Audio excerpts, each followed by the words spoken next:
Paano naman daw gawing peso ang default ng currency symbol dito sa Excel kagaya nito?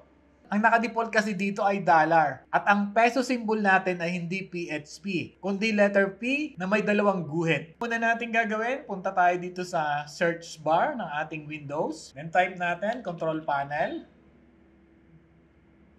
Click. Dito sa ating control panel, hanapin natin yung region.